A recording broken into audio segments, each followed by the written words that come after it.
pela misericórdia de Guru e Gauranga, na presença divina de Gauranga Mahaprabhu, Nityananda Prabhu e Giriraj Maharaj, continuamos Braja Lila Katha dos nossos queridos Gurudevas.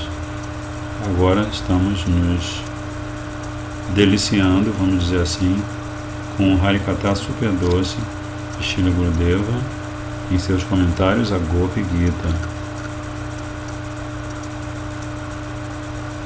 Então, as Gopis Gurudeva está explicando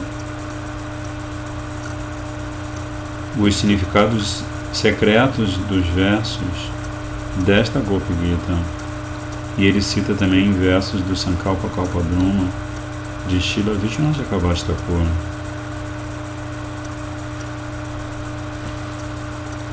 E aí, ele continua dizendo assim, que as Gopis concluem que a culpa não é do próprio Krishna, mas sim de seus belos olhos. De onde seus olhos conseguiram tamanha beleza?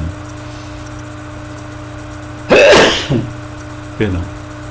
As Gopis expressam a sua percepção disto com as palavras Sharad Udasaya. Srila Vishwanath Chakravarti Thakur explica que, à sua própria maneira, as Gopis comparam os olhos de Krishna às belas pétalas da flor de lótus. Sharad significa a estação do outono, a estação em que este passatempo aconteceu. Ud significa água e Ashaye significa reservatório d'água, assim como um lago, uma lagoa, um rio ou um oceano. Neste contexto, Udashaye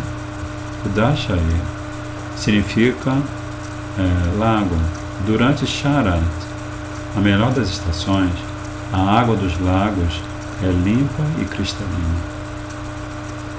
A palavra sadhu neste verso significa puro, sagrado e tendo toda espécie de virtude.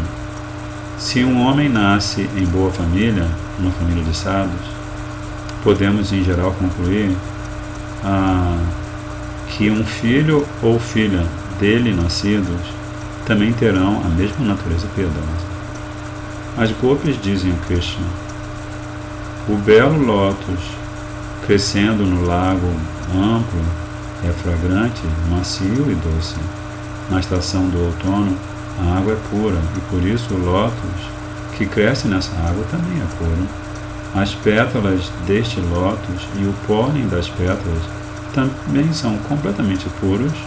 Cada parte desse lótus manifesta-se com pureza e como resultado da pureza. Sem esta pureza, o lótus, sob todos os seus aspectos, também não teria beleza. Srila Vishwanath Chakravarti Thakur e Srila Jiva Goswami, os dois explicam que, ao compararem os olhos de Krishna com as pétalas do lótus, as Gopis dizem: os seus olhos têm a riqueza da beleza que roubaram das pétalas do lótus. Mas os seus olhos têm uma magia extra que faz deles singulares. E essa magia é que eles podem roubar as qualidades de algo apenas por olhar para isto. Você simplesmente lançou seu olhar sobre o lótus e, ao fazê-lo, tirou-lhe a sua amorosidade, a sua beleza. Dessa maneira, você deixou o lótus reduzido em magnificência, ao passo que a beleza de seus olhos aumentou. Elas continuam falando: depois que você roubou as qualidades do lótus, você lançou o seu olhar sobre nós e, ao fazê-lo, roubou o conteúdo de nossos corações. Você é um ladrão tão astuto que pode roubar a beleza das pétalas de um lótus, mesmo de um que cresce longe da margem da água, onde é perigoso se aventurar, e onde ele está rodeado por outros lótus. De fato,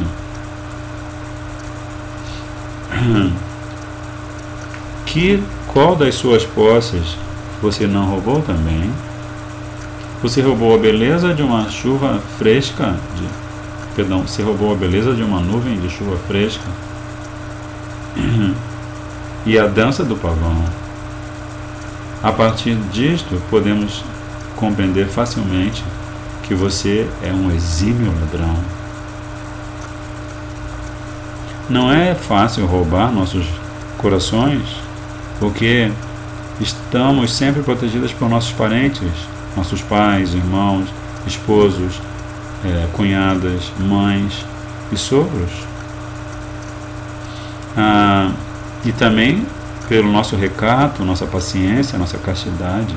Todavia, você foi direto nos nossos corações, sem nenhuma consideração, e nos cativou.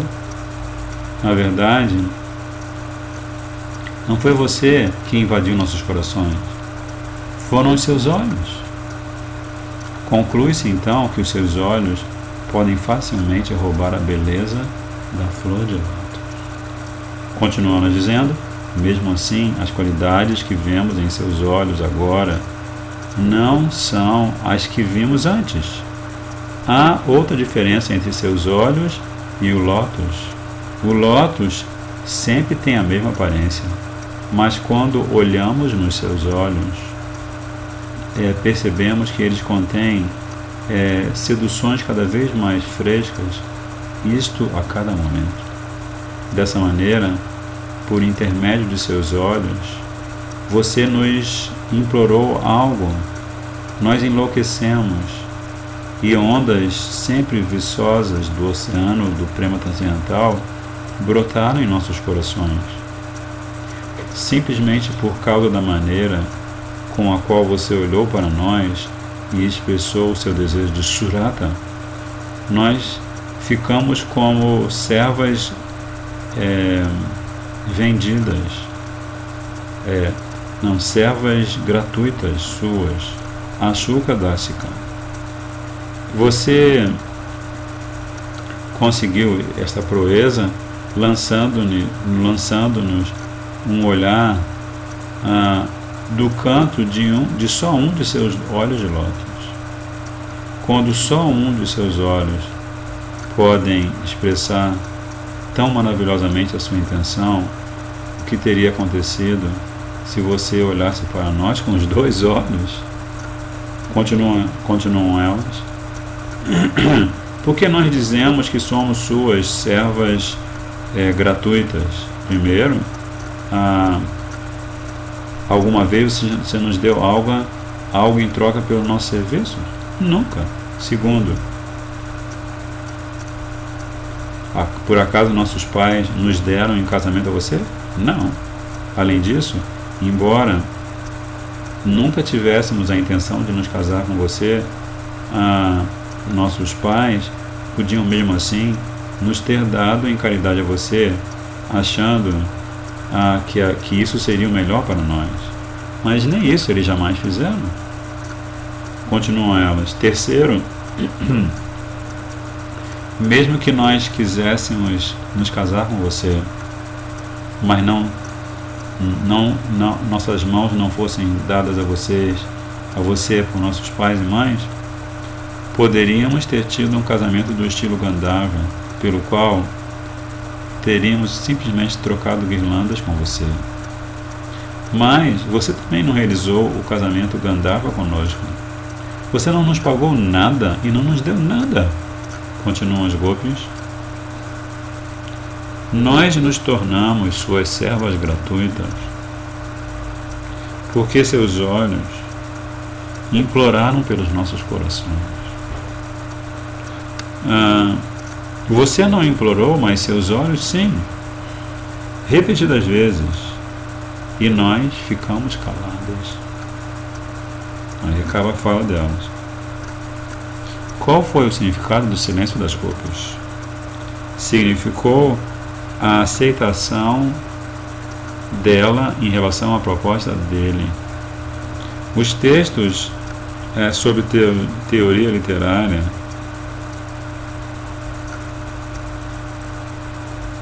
Somente os textos sobre teoria, os textos sobre teoria literária, chamados Alankara Shastra, afirmam que os humores de prema ou kama primeiro surgem na heroína, Naika, e depois no herói, Nayaka. Todavia, a heroína não se aproxima do herói para expressar seus sentimentos. Pelo contrário, o herói se aproxima da heroína e depois ela responde. Neste caso, contudo, a situação foi revertida. Krishna não faz nenhum avanço. Krishna não faz nenhuma abordagem. Ao invés disso, ele está calado e desaparece de entre as gopis, como que rejeitando aquele encontro especial. São as gopis que repetidas vezes apelam para ele sem recato. Aí elas continuam falando: você nos implorou isto e nós viemos até você. Mas então, quando começamos a dançar com você e nos ocupar em nossos doces passatempos, você nos abandonou. Agora nós imploramos a você que volte a realizar aqueles passatempos conosco, mesmo que não peçamos nada a você. Nós desconsideramos todos os regulamentos religiosos e abandonamos nossos vínculos familiares, nossos deveres, nosso recato, nossa castidade, paciência e tudo mais por você. E agora, separadas de você, distantes de você, estamos morrendo. Queremos apenas que você venha e olhe para nós. Se você não olhar para nós, os seus olhos não serão exitosos. Em nosso pesar, em nosso extremo pesar, nós não estamos implorando por esta Surata Lila a você para o seu próprio benefício. Perdão.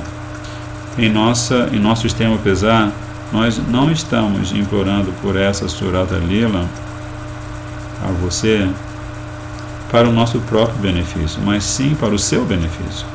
Continuam elas. Em primeiro lugar, do canto de seus olhos, você nos estimulou a trocar a preciosa dádiva de Surata. E ao fazer isso, também criou em nossos corações o desejo de Surata. Mas agora, você levou consigo nossa riqueza, nosso tesouro mais precioso. Nós vínhamos mantendo esse tesouro em nossos corações e o protegíamos com todo cuidado. Mas aí você roubou nossos corações e desapareceu. Nós pedimos que você venha e lance para nós apenas um olhar. E quando você fizer isso, oramos para que você devolva a nós todos os tesouros valiosos que roubou. A palavra Ninato neste verso significa você está nos matando. As gopis dizem: se você não devolver o tesouro que nós tanto acalentamos, vamos acabar morrendo. É pecaminoso matar um homem e mais ainda matar uma mulher. Nós gopis somos muito mais queridas para você do que uma esposa é para o marido. Por isso, se você nos matar, estará praticando o ato mais hediondo. Além do mais, Você, fazendo isso, ficaria responsável por matar não apenas uma gopi, mas milhões de nós. Nós queremos protegê-lo de sofrer o que virá deste ato pecaminoso. Por isso, por favor, volte e devolva a riqueza de Surata que você roubou de nós. Aí elas param de falar e Gurudeva termina o comentário a esse segundo verso. Parte desta explicação é de Srila Vishwanath Chakravarti Thakur em seu comentário. Há também certos assuntos que ele não explicou, e nesses casos eu usei a explicação do comentário de Srila Jiva Goswami e do meu coração. Este assunto será precioso para pessoas qualificadas. Este assunto será precioso para pessoas qualificadas e não para todo mundo. Jai Srila Gurudeva. Agora vamos ao verso 3º da Gopi Gita. Segurando o Giriraj Govardhan na ponta de seu dedo, você nos protegeu da inundação de chuva de Indra, aquela tempestade furiosa, e o trovejar furioso dos raios. De fato, você não apenas nos protegeu, você também nos saturou, nos encheu de imensa felicidade naquela ocasião. Jai Shri Ram.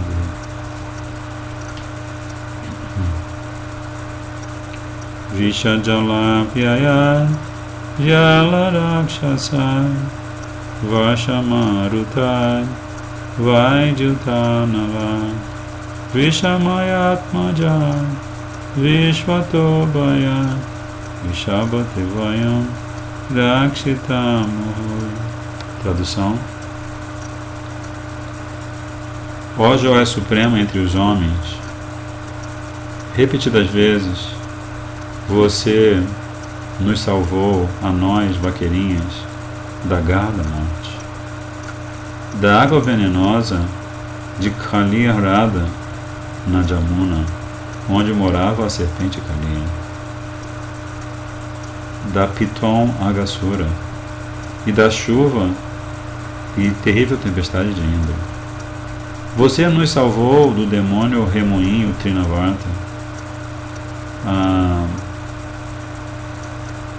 da fogueira dos raios de Indra, do amedrontador incêndio na floresta, do demônio touro Aristasura, do filho de Maya chamado Vyomasura, e de um monte de outros tipos de ameaça. Então esse é o verso. Chorando enquanto realizam seu kirtan, as gopis dizem a Krishna: no passado, você nos protegeu de diversas espécies de perigos e da boca devoradora da morte. Você nos resgatou tantas vezes. Por que então agora está nos matando com as flechas do seu olhar? Você está fazendo com que ardamos no fogo do desejo saturado de amor e no fogo dos dolorosos sentimentos de saudade de você. Agora nada pode nos proteger. Qual é então para que então serviu você nos proteger antes? Elas continuam falando. Se alguém planta uma árvore, desenvolve certo apego por ela à medida que ela cresce. Mesmo que seja uma árvore venenosa e outros o aconselhem a derrubá-la, ele hesitará em fazê-lo. Parece que você se esqueceu deste princípio. Você tem um coração tão cruel e você tem um coração tão cruel que está nos derrubando, embora antes nos protegesse e nos observasse enquanto crescíamos. Visha Jalapyayad. Visha Jala significa água venenosa. As gopis referem-se à serpente Kaliya, que envenenou as águas da Jamuna. Dizem elas, com aqueles vapores super contaminados, Kaliya poluiu a água do Kaliyarada, fazendo com que a água fervesse e espumasse. Mas você nos protegeu daquele perigo. Quando Shri Krishna pulou na água envenenada da Jamuna, parecia que ele ia morrer. Ele próprio ia morrer. Por que então as gopis dizem que ele as protegeu? Todas as gopis, todos os meninos e bezerros que estiveram brincando às margens da Jamuna em Kaliyarada.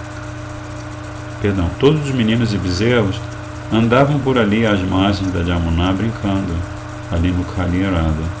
E pelo simples cheiro daquele veneno, eles caíram ao solo como que mortos. Krishna imediatamente resgatou-lhes a vida com seus olhares, que são repletos de néctar doador de vida. Determinado a mandar Kali embora, ele então pulou nas águas da Jamuna. As gopis continuam: se você tivesse morrido, nós também teríamos morrido, e Nanda Baba, mãe de Yashoda e todos os Brajavasis teriam morrido também. Para proteger a todos nós, você subjugou Kaliya, e ele deixou aquele lugar. A água ficou pura mais uma vez, e todos ficaram a salvo. Vyala Rakshasa.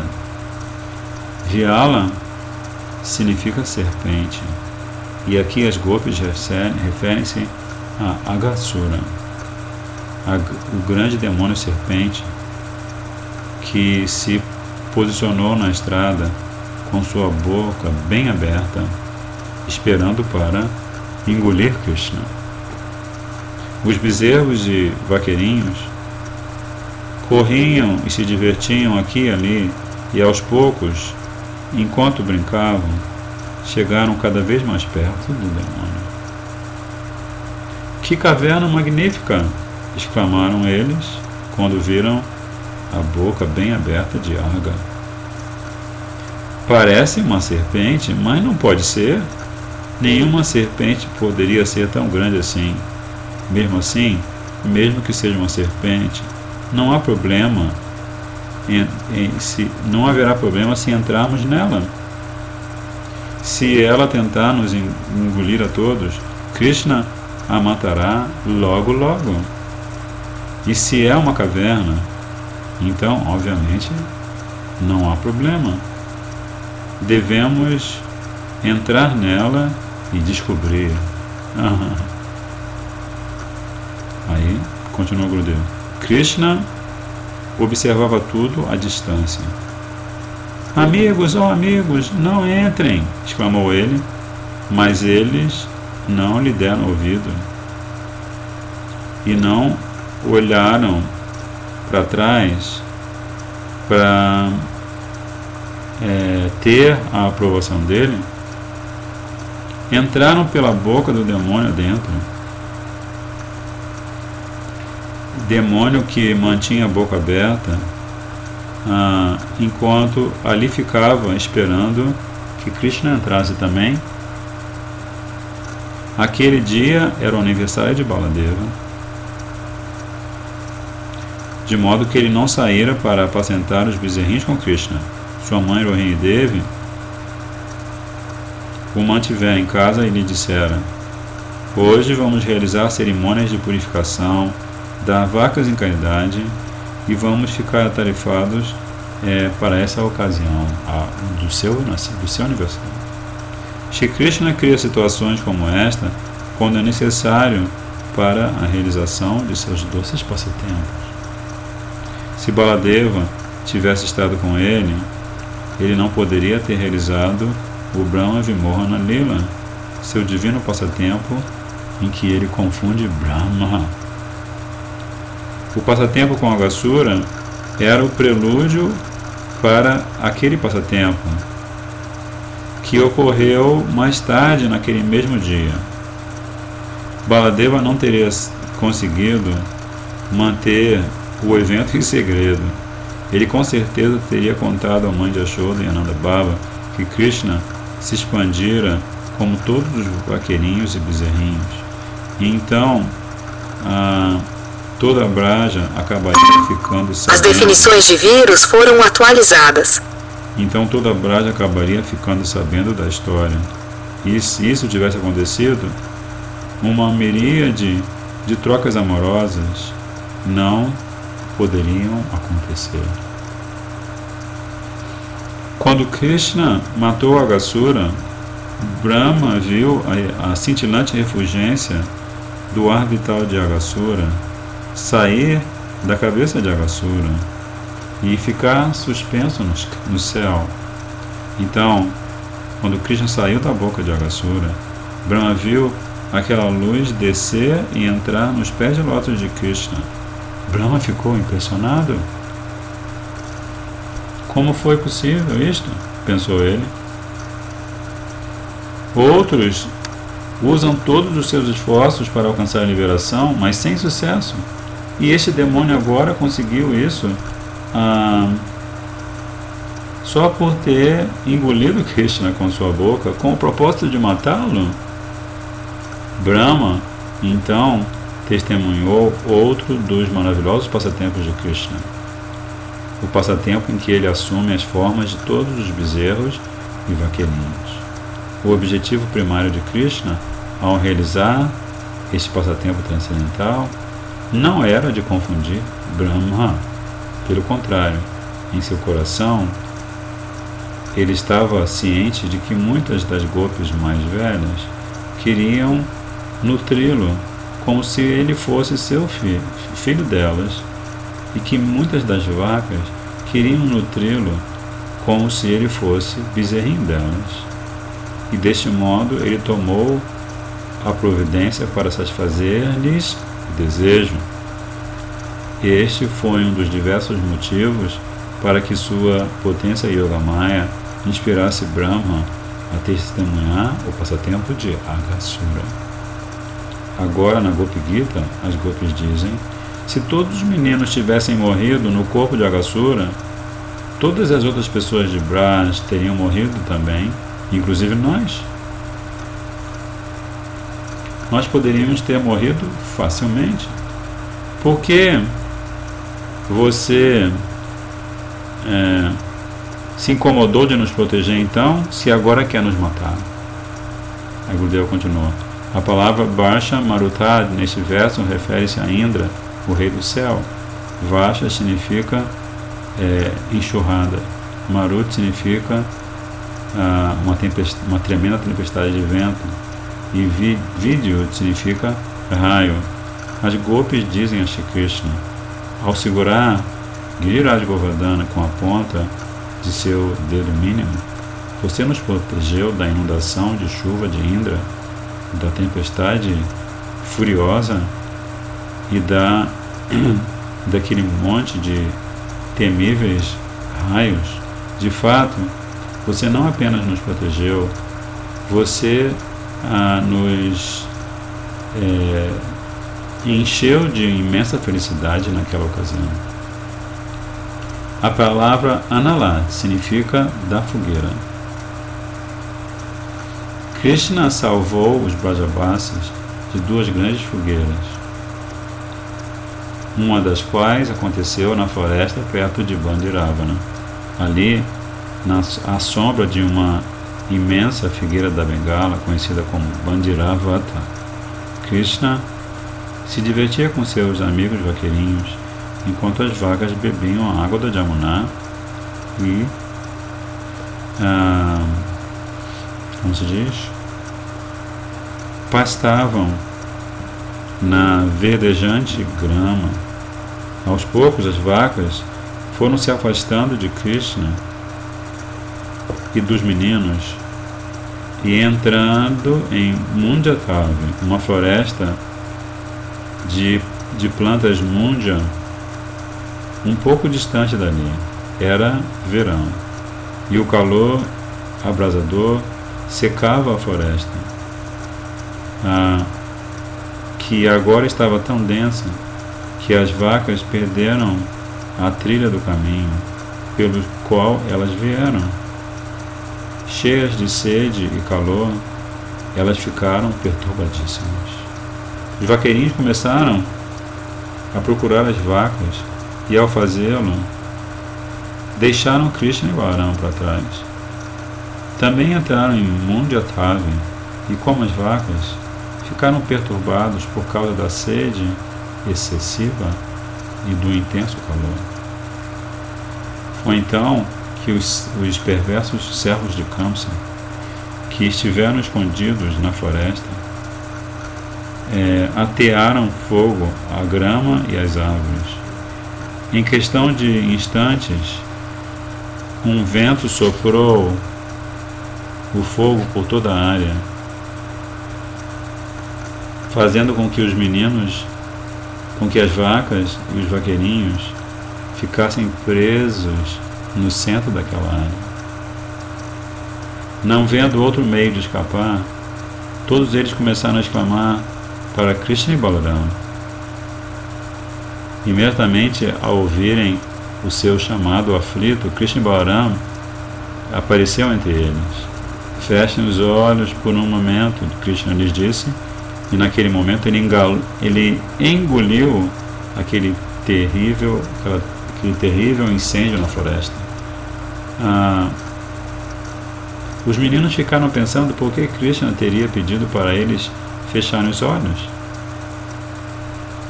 Krishna talvez conheça um mantra para apagar a fogueira, pensaram eles, ou talvez esse mantra só possa ser recitado num lugar muito recluso. Se nós fecharmos nossos olhos, ele vai sentir como se estivesse sozinho. Houve outro motivo pelo qual Krishna lhes disse para fechar os olhos. Certa vez antes disso, quando ele era ainda um bebê, os meninos o haviam visto comendo terra e reclamaram sobre isso com a mãe de Yashoda. Por isso agora ele pensou, se eles me testemunharem comendo a fogueira, vão reclamar com a mãe de Yashoda de novo, e ela vai me castigar.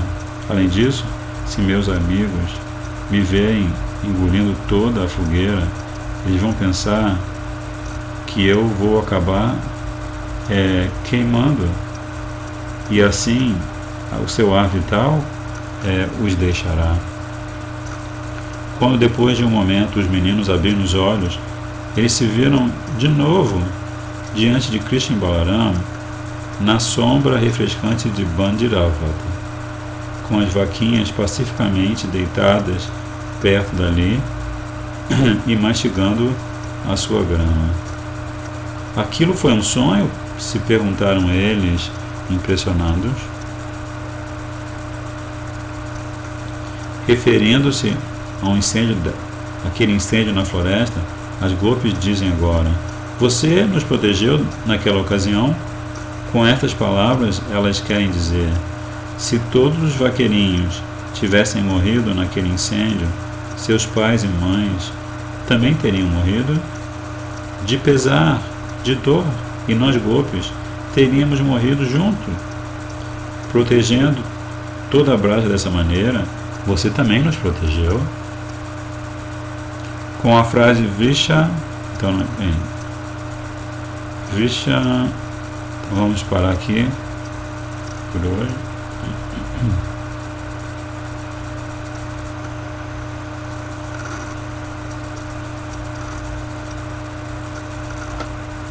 Depois o Gurudeva vai comentar o outro passatempo, a que se referem aos Gopis na sua oração da Gopi Gita.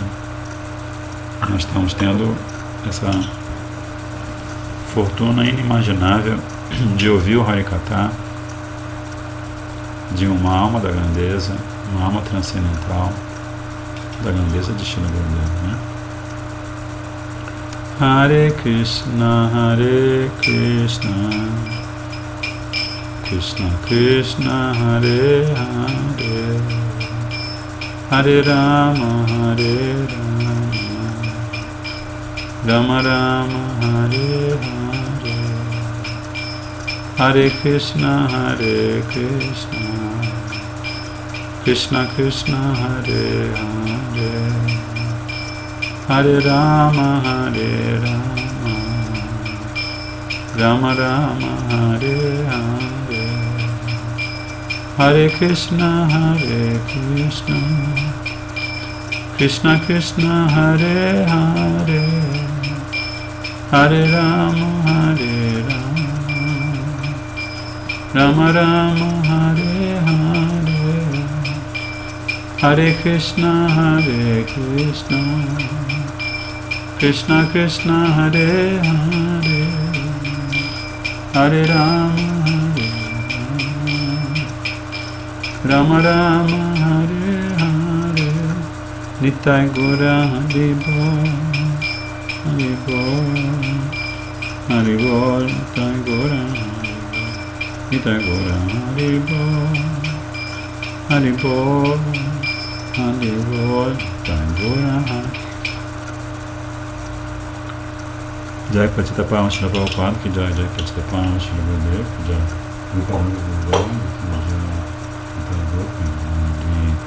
Nanchakalpa Tarabhishta Kripa Sindhu Patita Nam Pavani Guru Vaishnavi Dandavad Pranam Jai Shri Radha.